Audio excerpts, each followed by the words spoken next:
Hi guys, and welcome back to the channel.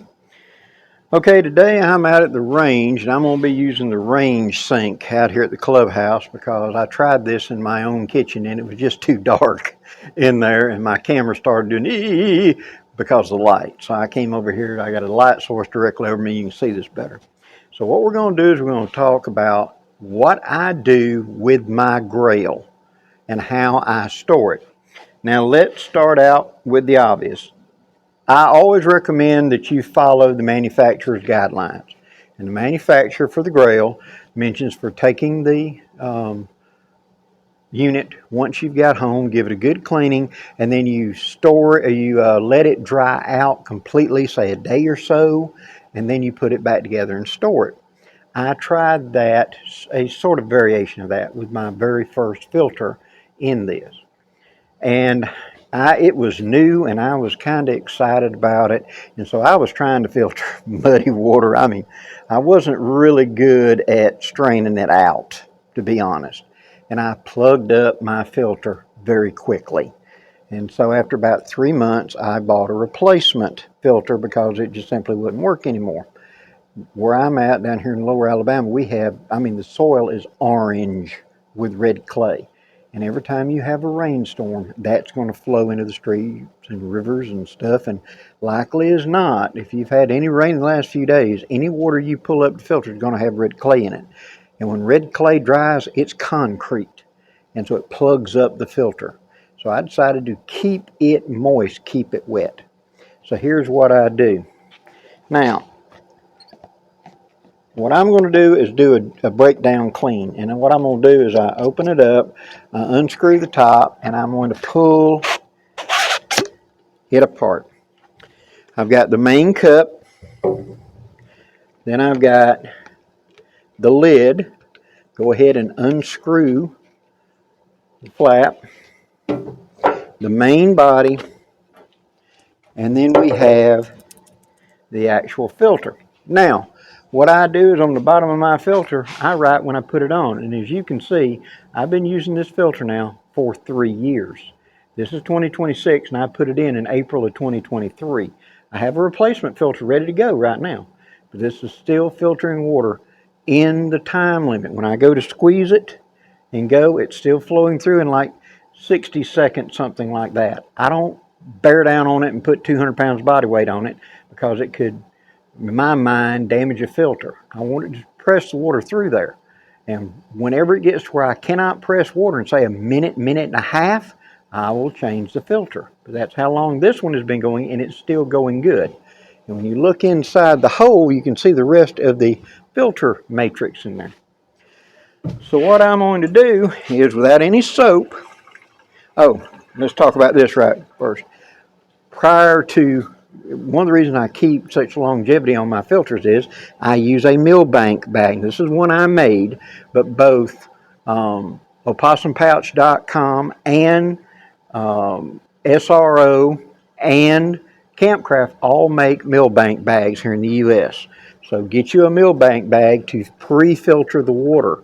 And we will do in a future video an in-depth of how I run that in the field. But I'm going to take the inside, fill the filter full of water, and as you see, it's a one-way valve. Water won't come out easy. Put my hand over the top and shake it. Dump it out. Same thing, I'm going to let it run here in the sides to rinse any sediment, any debris I've got out of it. I will put this filter underwater and surgitate it. I'm sure my northern friends don't know what surgitate is. That is a southern word. It means to shake with water, in water, something like that. So, shake it, clean it up as best I can. Make sure there's no debris that can come loose. I want to get it out. Okay. Then I'm going to set that aside and let it start to drain. Now into the main body, put a drop or two of dishwashing soap. And I'm going to take and clean it. Now I had there it is, bottle brush. Run that down. Scrub the sides really good. Remembering that this Grayl utilizes two chambers. The outer chamber is where you've got the raw water, untreated water. Then the inner chamber is the treated water. Between these two is where all the filtration, all the forcing, and hydraulic pressure is going to be at. So if anything is going to grow, it's going to grow between these two layers in this section right there, in this section. Not inside, but in this section. So I've given that a good clean. Turn her face down. Lid, same thing. Drop her to a dishwashing stuff. Give her a good wash. Getting all the nooks and crannies. Being sure to get the threads, especially. And I'll take my finger and run inside and clean inside the mouthpiece. Get inside the cap. Make sure there's nothing in that cap. Rinse that out real good. Main body. Now you've got where the filter locks in, and you've also got the inside of it. So it doesn't have a bottom. I put it on top of my hand and put a drop or two up there. Run water into it, and I hold pressure against my hand so it kind of holds it. That way I can get in there and I can clean it out. Just like that.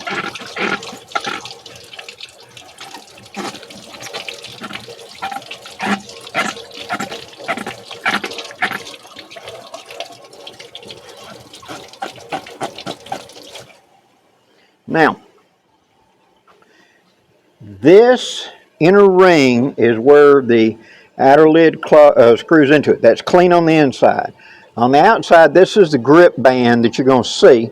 And then right here is the neoprene seal. And you notice, if you see it up close, there's a little discoloration to it right there.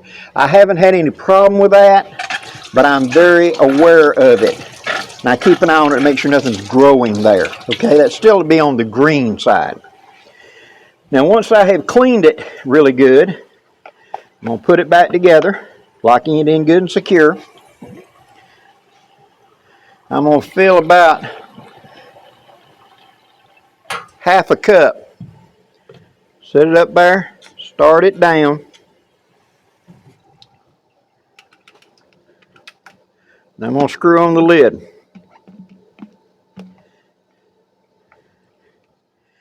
Now I'm going to press that down. Okay, had to go to the floor. All right.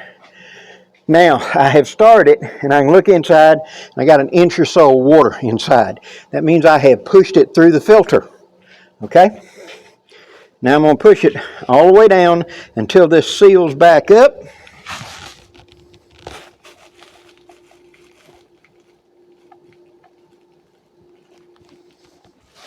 Then I'm going to fill the entire container all the way to the top with tap water. No air.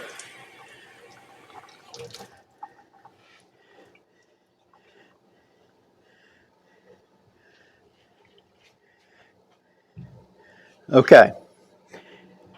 Now I have cleaned it inside completely. I have now put fresh tap water into it and pushed it through the filter. So I know the water on the other side, on the dirty side, is now the clean tap water.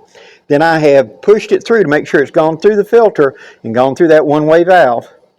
Now I have filled it all the way to the top. There's no air left in here. It's 100% solid. That's how I'll put it up on the shelf. Now, when it's time for me to go to the field, I use this so regularly that I will not be, leaving it for very long on the shelf. But let's say I go 2 weeks or 3 weeks, and I'm not going to the field where I need this, and finally I decide to do it. My operation is I'm going to pick it up, I'm going to tote it in the kitchen, and I'm going to dump all the water out of it, pull it apart, and I'm going to fill tap water into the catch bottle, push it through just like I would do swamp water or whatever, till it fills up, and I'm going to seal it up. That way, if there's any discoloration, any smell, anything, and when I pull it apart, I'm going to physically look. If there's any kind of mold growth or anything on that dirty side, I should catch it then. Okay? And that is how I store my Grayl, is completely full of water, because I do not want the red clay that's present in my water down here to plug it up. Now, other people have said to me, Blackie, that you prefer the Sawyer, etc. I've used the Sawyer, and the Sawyer is a very fine filter. But I invested in the Grayl for a couple of reasons. One, it's quick and efficient in my environment. And I have went through probably 24 Sawyers where they would be in a camp out and I'd have to carry an extra Sawyer because the water would get muddy from rain, and despite my best efforts to filter it, I would plug it up due to red clay. With the Grayl, that's not as frequent. And that's one of the reasons I invested the money in it. Yes, these are investments, but that's the reason I run this. And I've been very, very happy with mine. And as you saw from that filter, now this filter is getting to the end of its age now. It's where I had to take it to the floor to press it through. But it still went through in the 30, 40 seconds. I'll be ordering a new filter to go onto it. And I'll be putting a new date on the bottom of it and get rid of this. But having to buy a filter once every 3 years, that's worth it to me. Hope you've enjoyed this, guys. If you have, please hit that like, share, and subscribe. I'd really appreciate it. And please put your comments down there. Let me know what you think. Till next time, guys, I'm Blackie wishing you safe journeys. Have a great day, guys.